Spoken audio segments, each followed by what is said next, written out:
ನಮಸ್ತೆ, welcome back to ಜನ್ಯಾಸ್ kitchen. ನಾನಿವತ್ತು ಆಪಮ್ ಮತ್ತು ವೆಜಿಟೇಬಲ್ ಸ್ಟವ್ ಮಾಡ್ತೀನಿ. ಮತ್ತು ನಿಮ್ಗೆ ಏನೇನು ಇಂಗ್ರೀಡಿಯೆಂಟ್ಸ್ ಬೇಕು ಅಂತ ತೋರಿಸ್ತೀನಿ, ಬನ್ನಿ.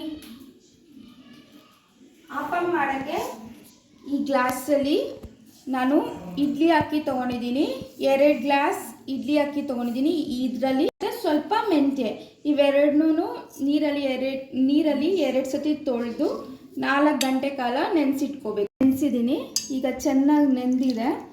ಇದಕ್ಕೆ 1 ಕಪ್ ಆಗೋಷ್ಟು ಕೊಬ್ಬರಿನ ಸೇರಿಸ್ಕೊಂಡು ನುಣ್ಣಗೆ ರುಬ್ಕೋಬೇಕು. ಈಗ ರುಬ್ಕೊಬರ್ತೀನಿ. ಈಗ ರುಬ್ಬಿದ್ದೀನಿ ಫ್ರೆಂಡ್ಸ್ ನುಣ್ಣಗೆ. ಈಗ ಗಂಜಿ ಮಾಡ್ಕೋಬೇಕು ಆಪಮ್ಗೆ. ಇದಕ್ಕೆ 1-2 ಸ್ಪೂನ್ಸು ಇದೇ ಹಿಟ್ಟನ್ನು ತೊಗೊತೀನಿ. ಇದೇ ಹಿಟ್ಟು ತೊಗೊಂಡು ಇದಕ್ಕೆ ಸ್ವಲ್ಪ ನೀರು ಹಾಕ್ತೀನಿ. ಇದಕ್ಕೆ ಸ್ವಲ್ಪ ನೀರು ಹಾಕೋಣ. ನೀರು ಹಾಕ್ಕೊಂಡು ಗಂಜಿ ಮಾಡ್ಕೊಳ್ಳೋಣ.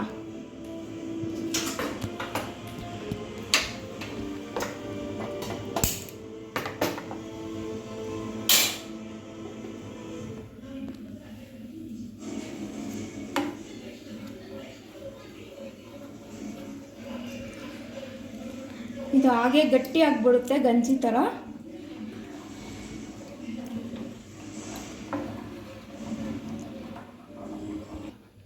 ಗಟ್ಟಿ ಆಗ್ತಾ ಬರ್ತಾ ಇದೆ ನೋಡಿ, ಗಂಜಿ ರೆಡಿ ಆಗ್ತಾ ಇದೆ. ಇದು ಕೈ ಬಿಡ್ದಿರ ಕಲಿಸ್ತಾ ಇರಬೇಕು.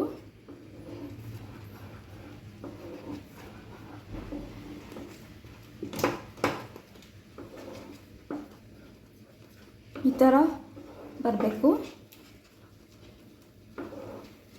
ಸೊ ಈಗ ಆಗಿದೆ, ಸಾಕು. ಈಗ ನಾವು ಸ್ಟವ್ ಆಫ್ ಮಾಡಿ ಅದೇ ಪಾತ್ರೆಗೆ ಗಂಜಿ ಹಾಕ್ಕೊಳ್ಳೋಣ. ಹಿಟ್ಟು ರುಬ್ಬಿದ್ರಲ್ವ, ಅದಕ್ಕೆ ಗಂಜಿ ಹಾಕ್ಕೊಳ್ಳೋಣ.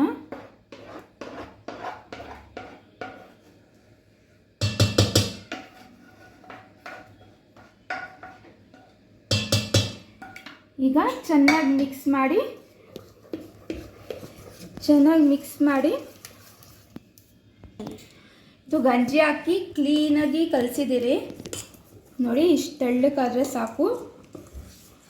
ಚೆನ್ನಾಗಿ ಮಿಕ್ಸ್ ಮಾಡಬೇಕು ಗಂಜಿನೂ ಮತ್ತು ಹಸಿಟ್ಟು. ಈಗ 1 ಸ್ಪೂನ್ ಉಪ್ಪು ಹಾಕ್ಕೊಳ್ಳೋಣ, ಸಾಕು.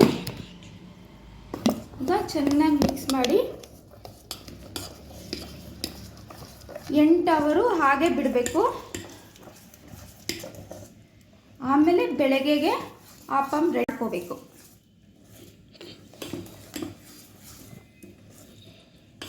ಇದು 8 ಗಂಟೆ ಕಾಲ ಹಾಗೆ ಬಿಡಬೇಕು. Good morning friends. ಇವತ್ತು ವೆಜಿಟೇಬಲ್ ಸ್ಟವ್ ಮಾಡೋದು ಹೇಗೆ ಅಂತ ತೋರಿಸ್ತೀನಿ. ಇದು ನೆನ್ನೆ ಬ್ಲಾಗ್ಗೆ ಕಂಟಿನ್ಯೂಷನ್ ಇದೆ.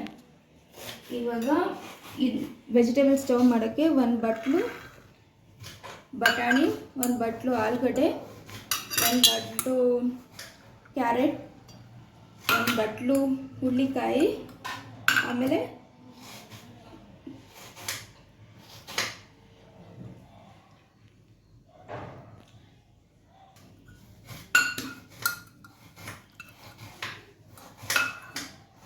ಇದಕ್ಕೆ ನೀರಿಟ್ಟು ಬೇಯಿಸ್ಕೊಳ್ಳೋಣ. ಇದಕ್ಕೆ ನೀರು ಹಾಕಿ ಬೇಯಿಸ್ಕೊಳ್ಳೋಣ.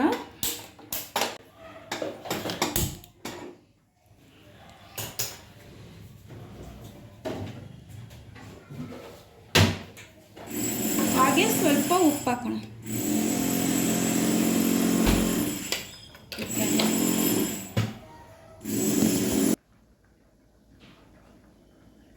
ತರಕಾರಿ ಬೇಯ್ತಾ ಇದೆ. ಈಗ ಒಗ್ಗರಣೆಗೆ ಏನೇನು ಬೇಕು ಅಂತ ನೋಡೋಣ. ಚಕ್ಕೆ, ಲವಂಗ, ಮೊರಟಿ ಮಗ್ಗು, ಅನಾನಸ್ ಹೂವು ಮತ್ತು ಏಲಕ್ಕಿ, 1 ಪಲಾವ್ ಎಲೆ, ಹಸಿಮೆಣಸಿನ್ಕಾಯಿ, ಈರುಳ್ಳಿ, ಕರಿಬೇವಿನ ಸೊಪ್ಪು, ಶುಂಠಿ ಬೆಳ್ಳುಳ್ಳಿ ಪೇಸ್ಟು ಮತ್ತು ಕೊತ್ತಂಬರಿ ಸೊಪ್ಪು ಮತ್ತು ಕೊಬ್ಬರಿ ಹಾಲು 1-2-3 ಕಪ್ಪು. ಈಗ ಸ್ಟಾರ್ಟ್ ಮಾಡೋಣ. ಒಗ್ಗರಣೆಗೆ ಹಾಕ್ಕೊಳ್ಳೋಣ.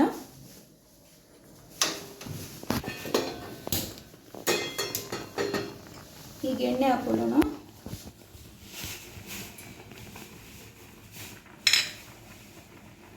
ಈಗ ಕಾದಿದೆ ಎಣ್ಣೆ.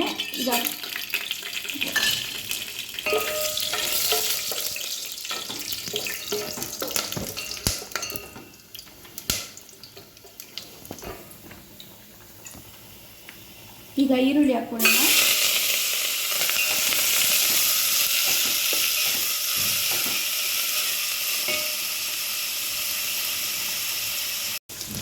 ಈಗ ಈರುಳ್ಳಿ ಬೆಂದಿದೆ, ಹಸಿಮೆಣಸಿನ್ಕಾಯಿ ಹಾಕೋಣ.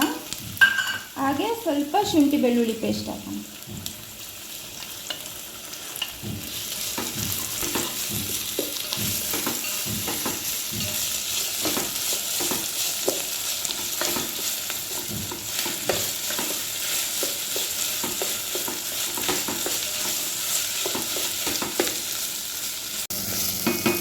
ಈಗ ಹಸಿ ವಾಸನೆ ಹೋಗೋವರೆಗೂ ಹುರಿದಿದ್ದೀರಿ.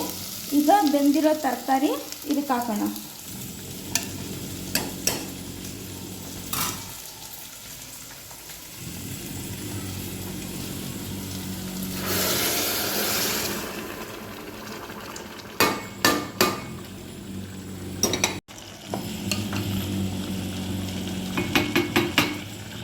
ಬೆಂದಿದೆ, ಸ್ವಲ್ಪ ಉಪ್ಪು ಹಾಕೋಣ.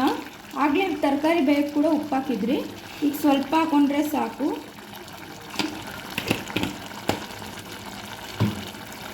ಈಗ ಸ್ಟವ್ ಕಮ್ಮಿ ಮಾಡೋಣ.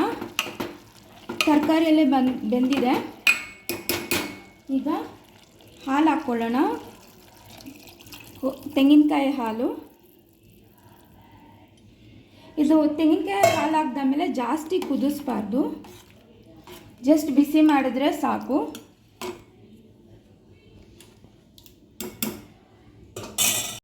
ಸ್ವಲ್ಪ ಕೊತ್ತಂಬರಿ ಸೊಪ್ಪು ಹಾಕೋಣ.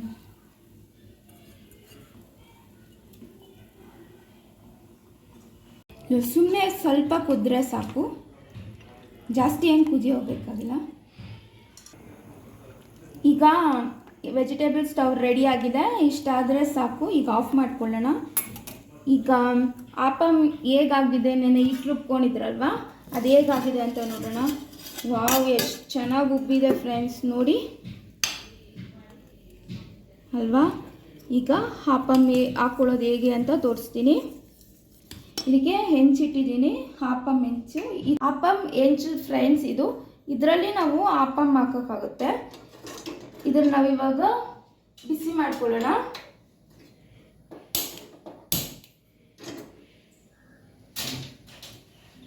ಈಗ ಹೆಂಚಿಗೆ ಹಾಕೊಳ್ಳೋಣ. ಹೆಂಚು ಕಾದಿದೆ. ಈಗ ಈ ಥರ ಮಾಡ್ಕೊಳ್ಳೋಣ.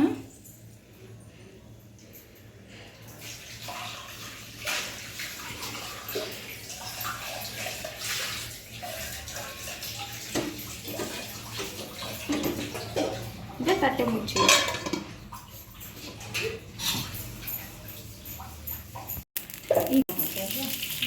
ಈಗ ಬೆಂದಿದೆ ಫ್ರೆಂಡ್ಸ್. ಈಗ ಹೇಗೆ ತೆಗೆಯೋದು ಅಂತ ನೋಡೋಣ.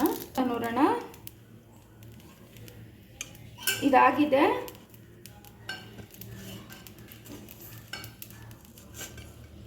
ನೋಡಿ ಫ್ರೆಂಡ್ಸ್, ಇದು ಹೇಗೆ ಬಂದಿದೆ. ಸೆಂಟ್ರಲ್ ಉಬ್ಬಿದೆ, ಸುತ್ತಲೂ ಕ್ರಿಸ್ಪಿಯಾಗಿದೆ. ಈಗ ಇನ್ನೊಂದು ಹಾಕಿ ತೋರಿಸ್ತೀನಿ.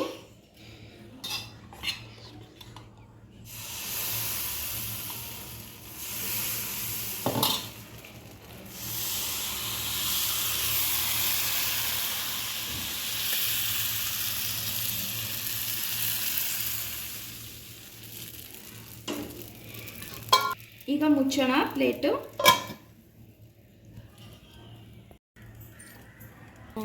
ಈಗ ಇನ್ನೊಂದು ರೆಡಿ ಆಗಿದೆ ಫ್ರೆಂಡ್ಸ್. ಹೇಗೆ ತೆಗೆಯೋದು ಅಂತ ತೋರಿಸ್ತೀನಿ ಮತ್ತೆ.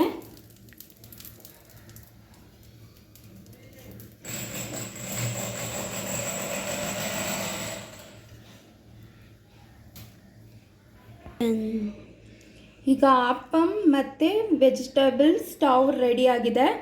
ಈಗ ನೀವು ಮನೆಯಲ್ಲಿ ಟ್ರೈ ಮಾಡಿ ನೋಡಿ, ಟೇಸ್ಟ್ ಮಾಡಿ. ಈಗ ನಾವು ಟೇಸ್ಟ್ ಮಾಡಿದ್ದೀವಿ, ತುಂಬ ಚೆನ್ನಾಗಿ ಬಂದಿದೆ. ಮತ್ತು ಶೇರ್ ಮಾಡಿ, ಲೈಕ್ಸ್ ಕೊಡಿ, ಮತ್ತು ಸಬ್ಸ್ಕ್ರೈಬ್ ಮಾಡಿ ಫ್ರೆಂಡ್ಸ್. Thank you, bye.